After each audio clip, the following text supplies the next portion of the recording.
بسم اللہ الرحمن الرحیم نحمده ونصلی ونسلم علی رسولہ الکریم سیدنا و مولانا محمد وعلی آلہ وصحبہ اجمعین۔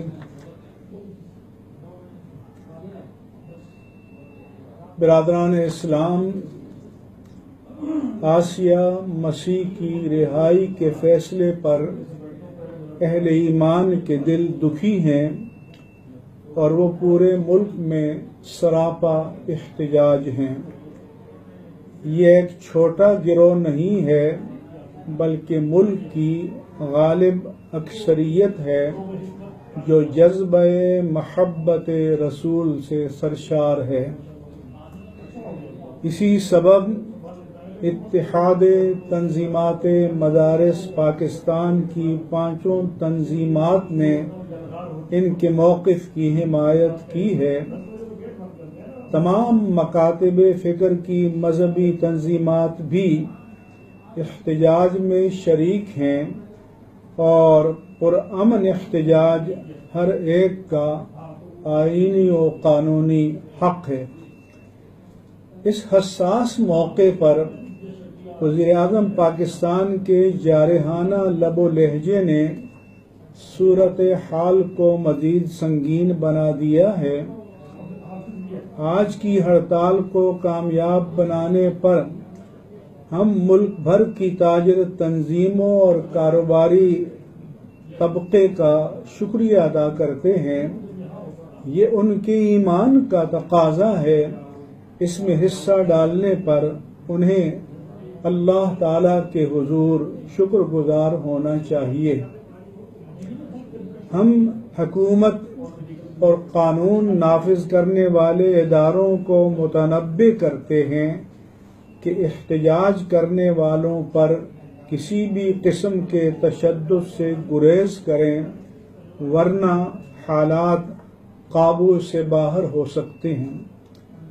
حکومت کے با اختیار ذمہ داران تحریک لبیک پاکستان کی قیادت سے براہ راست مذاکرات کریں۔ نریندر سنگھ مودی سے مذاکرات کے لیے تو ہم بے چین ہیں، اپنے اہل وطن سے براہ راست مذاکرات میں آخر رکاوٹ کیا ہے؟ اتحاد تنظیمات مدارس پاکستان کے قائدین تمام مکاتب فکر کے خطبائے کرام سے اپیل کرتے ہیں کہ کل جمعۃ المبارک کے خطابات میں اپنا احتجاجی موقف ریکارڈ کرائیں اور قراردادیں پاس کریں۔ ہم پاکستان کے نام نہاد آزاد میڈیا کی جانبداری کی مذمت کرتے ہیں کہ دینی لوگوں کے پرامن احتجاج کا وہ بلیک آؤٹ کیے ہوئے ہیں اور ان کا موقف عوام تک نہیں پہنچنے دے رہے۔ تاہم وزیر اعظم نے پی ٹی وی کے ذریعے ان کا موقف ملک کے کونے کونے تک پہنچا دیا۔ انہیں ان کا شکر گزار ہونا چاہیے۔ واضح رہے کہ یہ لوگ ریاست سے ٹکرانے کے لیے نہیں بلکہ حکومت اور عدلیہ کے فیصلے کے خلاف اور رسول اللہ صلی اللہ علیہ وآلہ وسلم کی محبت میں دھرنا دے رہے ہیں۔